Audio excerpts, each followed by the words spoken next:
ఈరోజు తినే అధ్యాయము ఆదికాండం 20వ అధ్యాయము. అక్కడి నుండి అబ్రహాము దక్షిణ దేశమునకు తరలిపోయి కాదేషునకును షూరుకును మధ్య ప్రదేశంలో నివసించి గెరారులో కొన్నాళ్ళు ఉండెను. అప్పుడు అబ్రహాము తన భార్య అయిన శారాను గూర్చి ఆమె నా చెల్లెలని చెప్పెను గనుక గెరారు రాజైన అబీమెలెకు శారాను పిలిపించి తన ఇంట చేర్చుకొనెను. అయినను రాత్రివేళ దేవుడు స్వప్నమందు అబీమెలెకు నొద్దకు వచ్చి, నీవు నీ ఇంట చేర్చుకొనిన స్త్రీ ఒక పురుషునికి భార్య కనుక ఆమె నిమిత్తము నీవు చచ్చినవాడవు సుమా అని చెప్పెను. అయితే అబీమెలెకు ఆమెతో పోలేదు గనుక అతడు, ప్రభువా, ఇటు నీతిగల జనమును హతము చేయుదువా? ఈమె నా చెల్లెలని అతడు నాతో చెప్పలేదా? మరియు ఆమె కూడా అతడు నా అన్న అనెను. నేను చేతులతో ఏ దోషము చేయక యథార్థ హృదయముతో ఈ పని చేసి తిననెను. అందుకు దేవుడు, అవును, యథార్థ హృదయంతో దీన్ని చేసితివని నేను ఎరుగుదును. మరియు నీవు నాకు విరోధంగా పాపం చేయకుండా నేను నిన్ను అడ్డగించి తిని, అందుకే నేను నిన్ను ఆమెను ముట్టనీయలేదు. కాబట్టి ఆ మనుష్యుని భార్యను తిరిగి అతనికి అప్పగించుము. అతడు ప్రవక్త, అతడు నీ కొరకు ప్రార్థన చేయును, నీవు బ్రతుకుదువు. నీవు ఆమెను అతనికి అప్పగించని ఎడల నీవును నీ వారందరూ నిశ్చయముగా చచ్చెదరని తెలుసుకొనమని స్వప్నమందు అతనితో చెప్పెను. తెల్లవారినప్పుడు అబీమెలెకు లేచి తన సేవకులందరినీ పిలిపించి ఈ సంగతులన్నీ వారికి వినిపించినప్పుడు ఆ మనుష్యులు మిగుల భయపడిరి.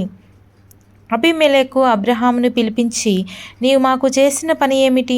నీవు నా మీదికిని నా రాజ్యము మీదికిని మహాపాతకము తెప్పించినట్లు నేను నీ ఎడల చేసిన పాపమేమిటి? చేయరాని కార్యములు నాకు చేసితివని అతనితో చెప్పెను. మరియు అబీమెలెకు, నీవేమి చూచి ఈ కార్యము చేసితివని అబ్రహామును అడుగగా, అబ్రహాము, ఈ స్థలమందు దేవుని భయము ఏమాత్రమును లేదు గనుక నా భార్య నిమిత్తము నన్ను చంపుదురనుకొని చేసి తిని. అంతేకాక ఆమె నా చెల్లెను మాట నిజమే. ఆమె నా తండ్రి కుమార్తె గాని నా తల్లి కుమార్తె కాదు. ఆమె నాకు భార్య అయినది.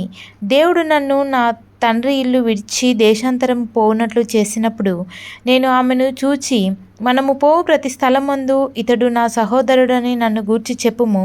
నీవు నాకు చేయవలసిన ఉపకారం ఏది అని చెప్పి తిననెను.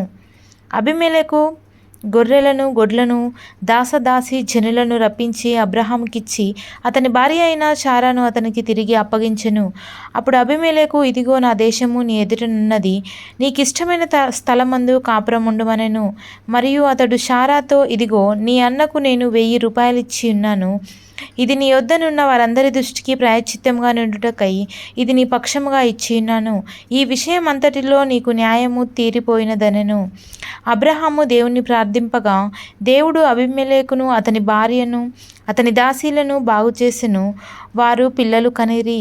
ఏలయనగా అబ్రహాము భార్య అయిన శారాను బట్టి దేవుడు అబీమెలెకు ఇంటిలో ప్రతి గర్భమును మూసియుండెను.